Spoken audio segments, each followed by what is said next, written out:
आज हम महाकवि कालिदास के विषय में बताएंगे, जो कक्षा 11 और 12 में समान रूप से उपयोगी है। तो कालिदास के जीवन वृत्त के विषय में बताएंगे। महाकवि कालिदास के जीवन के विषय में विद्वानों ने बहुत कम लिखा है, और जो भी जानकारी है वो कम ही जानकारी है। तो जीवन के विषय में बहुत कम जानकारी मिलती है उनके। जैसे कि उनके जन्म के विषय में कहा जाता है, कुछ लोग प्रथम शताब्दी मानते हैं, कुछ लोग चतुर्थ ईस्वी मानते हैं। तो इस तरह से बड़ा मतभेद है, लेकिन फिर भी कुछ विद्वानों के अनुसार महाकवि कालिदास का जन्म प्रथम शताब्दी में हुआ था।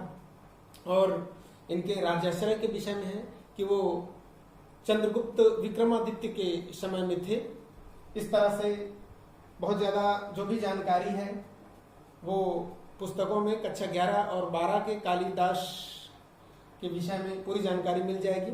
अभिज्ञान शाकुंतलम में उन कालिदास के विषय में जो दिया गया है उसी के अनुसार आगे बताएंगे।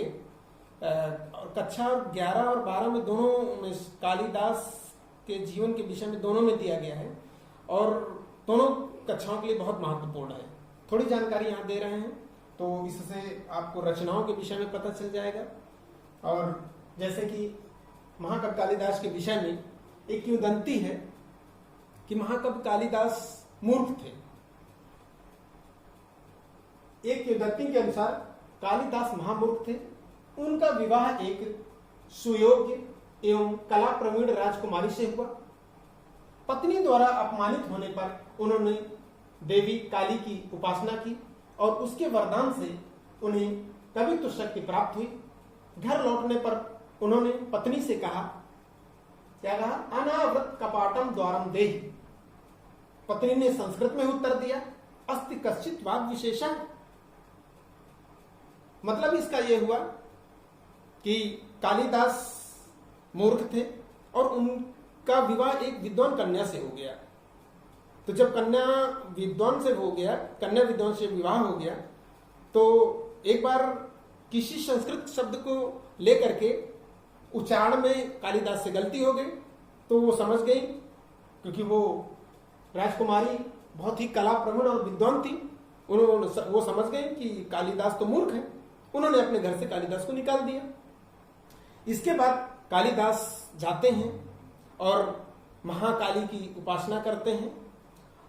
तो उनको देवी प्रकट होती हैं और उनको वरदान देती हैं, विद्वता का वरदान देती हैं। इसके बाद वो बहुत बड़े उद्भट विद्वान हो जाते हैं। तभी वो घर वापस आते हैं विद्वान होने के बाद, और संस्कृत में ही घर का दरवाजा बंद होता है। बाहर से ही पत्नी से कहते हैं, यही शब्द बोलते हैं, अनावृत कपाटम द्वारम देहि। अपनी पत्नी से कहते हैं, अनावृत कपाटम द्वारम देहि, मैं बाहर खड़ा हूं, द्वार में खड़ा हूं, दरवाजा खोलिए। तो पत्नी संस्कृत में उत्तर देती है, अस्ति कश्चित वाग विशेषण।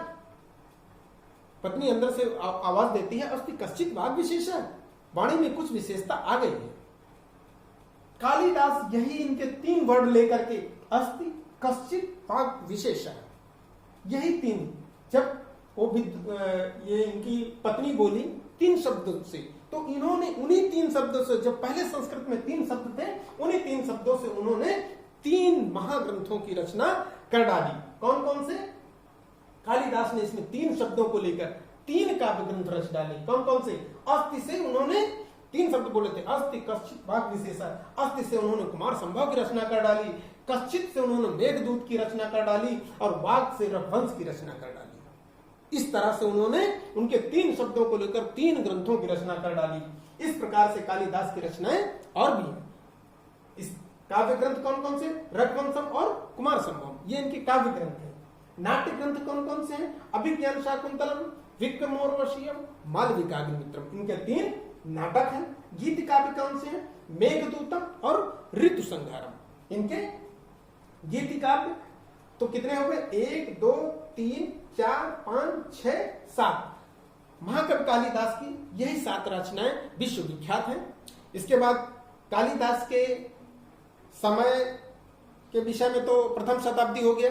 इसके बाद इनका जन्म स्थान कहाँ है, इस विषय में भी विद्वानों का मतभेद है। कश्मीर के विद्वान इनको कश्मीरी मानते हैं। उज्जैन में इन्होंने उज्जैन के विषय में बहुत अच्छा इन्होंने वर्णन किया। मेघदूत में इन्होंने उज्जैन का वर्णन मेघदूत में किया है, तो इसलिए इनको उज्जैन का निवासी भी मानते हैं। बंगाल के जो कवि हैं, बंगाल के जो विद्वान थे, इनको बंगाल निवासी मानते हैं। इसलिए इनके जन्म और जन्म स्थान और समय के विषय में काफी मतभेद है। फिर भी जो पुस्तकों में लिखा हुआ है उसी आधार पर आपको लिखना है। इसी के साथ महाकवि कालिदास आज का इतना हो गया। इसके विषय बाद अभिज्ञान शाकुंतलम के श्लोकों के विषय में एक एक दो दो श्लोक धीरे धीरे बताते चलेंगे। आगे आप इसको नोट डाउन कर लीजिएगा। इसको कालिदास का जीवन परिचय लिख के पुस्तकों में जो लिखा हुआ उसको आप लिख लीजिएगा। इसके बाद आगे श्लोक सहित अर्थ बताएंगे।